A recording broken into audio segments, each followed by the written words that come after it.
நிறைய பேர் ட்ரெய்லரை பார்த்துட்டு நாங்கள் வந்து ஃபர்ஸ்ட் டே ஃபர்ஸ்ட் ஷோ வந்து போக மாட்டோம், 500 1000 கொடுத்து பார்க்குற அளவுக்கு இந்த படம் வந்து அந்த அளவுக்கு ஒருத்தா இருக்காது போல, ட்ரெய்லரே இவ்வளோ மோசமா இருக்கு, படம் வந்து அந்த படத்தை ரீமேக் பண்ண மாதிரி இருக்கு அப்படின்னு சொல்லிட்டு நிறைய விஜய் ஃபேன்ஸ், நல்ல விஜய் ஃபேன்ஸ் எல்லாருமே வந்து நாங்கள் வந்து படத்துக்கு வந்து ஃபர்ஸ்ட் டே ஃபர்ஸ்ட் ஷோ போக மாட்டோம், அவ்வளோ காசு கொடுத்து போக மாட்டோம், 200 கொடுத்தா போவோம், செகண்ட் ஷோ தேர்ட் ஷோ அந்த மாதிரி போவோம்னு சொல்லியிருக்காங்க. அதே மாதிரி நானும் ஃபர்ஸ்ட் டே ஃபர்ஸ்ட் ஷோ போகிறது எனக்கும் இன்ட்ரெஸ்ட் போச்சு. இந்த ட்ரெய்லரை பார்த்து நானும் ஈவினிங் ஷோ தான் போய் பார்க்க போகிறேன்.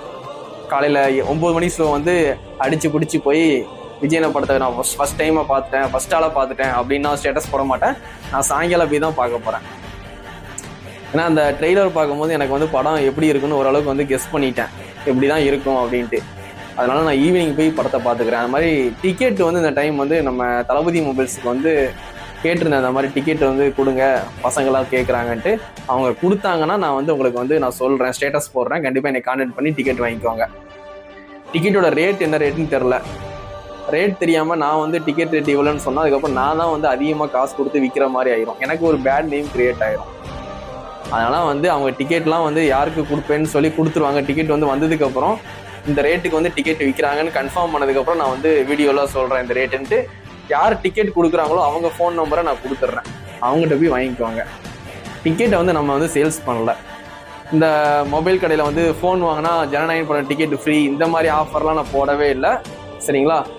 நீங்கள் வந்து காசு கொடுத்தே போய் படத்தை பார்த்துக்குவாங்க. அது மாதிரி டிக்கெட்டோட அப்டேட் வந்து வந்தோடனே நான் கண்டிப்பாக ஸ்டேட்டஸ் போடுவேன், கண்டிப்பாக நான் இன்ஃபார்ம் பண்ணுறேன். கோவில்பட்டியில் டிக்கெட் யாருக்கிட்ட இருக்குது, யாரை வந்து கான்டாக்ட் பண்ணி நீங்கள் வந்து FDFS first day first show வந்து போய் பார்த்துக்கலாம் அப்படின்ட்டு. என்ன கேட்டால் ஃபர்ஸ்ட் டே ஃபர்ஸ்ட் ஷோ வந்து இயர்லி 4 மணி ஷோ இருக்குது பார்த்தீங்கன்னா, அதான் ஃபர்ஸ்ட் டே ஃபர்ஸ்ட் ஷோ. அந்த வைப்பு அந்த என்ஜாய்மெண்ட்லாம் அந்த 4 மணி ஷோவோட முடிஞ்சிச்சு. நான் காலையில் 9 மணிக்கு போய் பார்க்குறதுலாம் வந்து ஃபர்ஸ்ட் டே ஃபர்ஸ்ட் ஷோவே கிடையாது, அது நார்மல் ஷோ மாதிரி தான். அதுக்கு போய் ஈவினிங்கே போய் படத்தை பார்த்துடலாம், ஈவினிங் நைட்டே போய் படத்தை பார்க்கலாம். அதை நான் வந்து ஈவினிங் ஷோ தான் போய் பார்க்க போகிறேன். படம் நல்லா இருந்தாலும் சரி, நல்லா இல்லாமல் போனாலும் சரி, படம் ஃப்ளாப் ஆனாலும் சரி, அந்த படத்தை நான் ஒரு 4 தடவை 5 தடவை தியேட்டரில் பார்ப்பேன். என்னோட கடை டிவியில் ஒரு 100 தடவையாவது போட்டு பார்த்துருவேன். எனக்கு வந்து விஜய் படம் வந்து படம் நல்லா இருந்தாலும் சரி நல்லா இல்லாட்டியும் நான் 100 டைமாவது பார்த்துருவேன். எனக்கு அந்த படம் வந்து பிடிக்கலன்னு சொல்லிடுவேன், ஆனால் அந்த படத்தை நான் 100 தடவை பார்த்துருவேன். அது விஜயனுக்காண்டி பார்ப்பேன், விஜய் ஃபேஸ் இருக்கிறதுனால அந்த படத்தை பார்த்துருவேன். ஆனால் பிடிக்கலன்னு ஓப்பனாக சொல்லிடுவேன். அது நிறைய பேர் சொல்லுவாங்க, நீங்கள் விஜய் ஃபேனாக இருந்துட்டு என்ன படத்தை பிடிக்கலன்னு சொல்கிறீங்க ப்ரோ. பிடிக்கலன்னா ப்ரோ சொல்லுவேன், எனக்கு பிடிக்கல ப்ரோ, உனக்கு பிடிச்சிருந்தா ஓகே. எனக்கு பிடிக்கலன்னா விஜய் பிடிக்கலன்னு ஆயிராது. அந்த கதை எனக்கு பிடிக்கல, அந்த படம் எனக்கு பிடிக்கல. அந்த படம் பிடிக்காம இருந்தாலும் படத்தில் வந்து விஜய் இருக்கிறதுனாலே அந்த படத்தை நான் 100 டைம் பார்த்துருவேன். அதான் வந்து விஜய் ஃபேன், சரியா? பிடிக்காம அந்த படத்தை பார்க்காம இருக்காம பார்த்தியா, அவன் தான் வந்து விஜய் ஃபேன் கிடையாது. பிடிக்காம இருந்தாலும் அந்த படத்தை 100 டைம் பார்த்துருவேன்.